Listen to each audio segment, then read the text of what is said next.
taky ukázat věc, která je dost důležitá. A to je, prosím pěkně, stěrače ne, to už víme, že funguje, ale to je naklápění zrcátek. Takže, podíváme se nejdřív tady na ty okýnka. Máme nádherně vlhko, takže si to vysloveně hodí.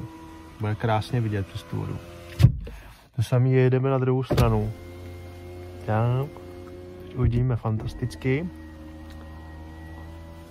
Já musím říct, zase nechci tady dělat reklamu dáči, ale prostě mně se strašně líbí, jak moc jde s těma zrcátkama hýbat. Takže, pokud to dobře vidíte, doufám, vlevo u řidiče je prostě komplet ovládání. Takže já si tady zapnu levý svoje zrcátko a teď si ho jdu natáčet, jo.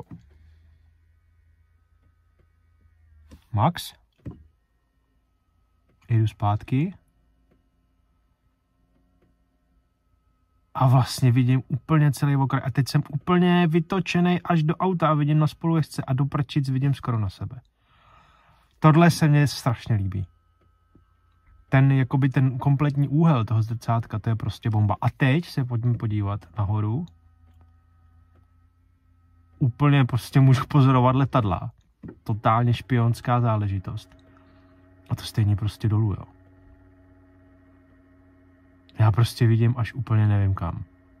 Až pod auto, až mi někdo poleze pod auto, teď jsem na konci. Prostě naprostý luxus.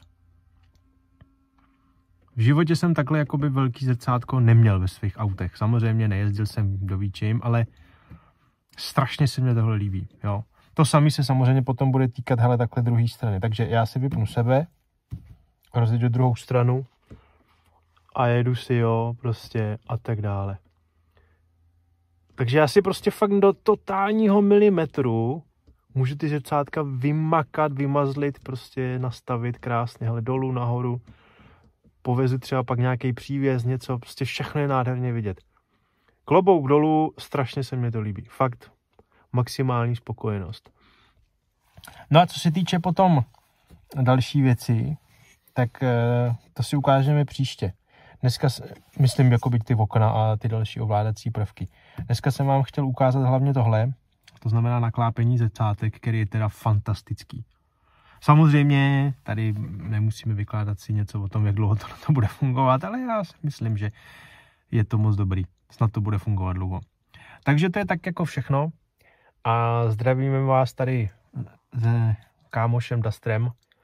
A začíná mě to strašně bavit, tohle auto. Kolik věcí vlastně je tady strašně jako prostě vychytaných. Jo.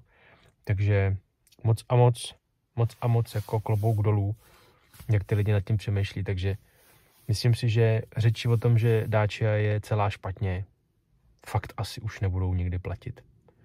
Naopak. Takže mějte se krásně.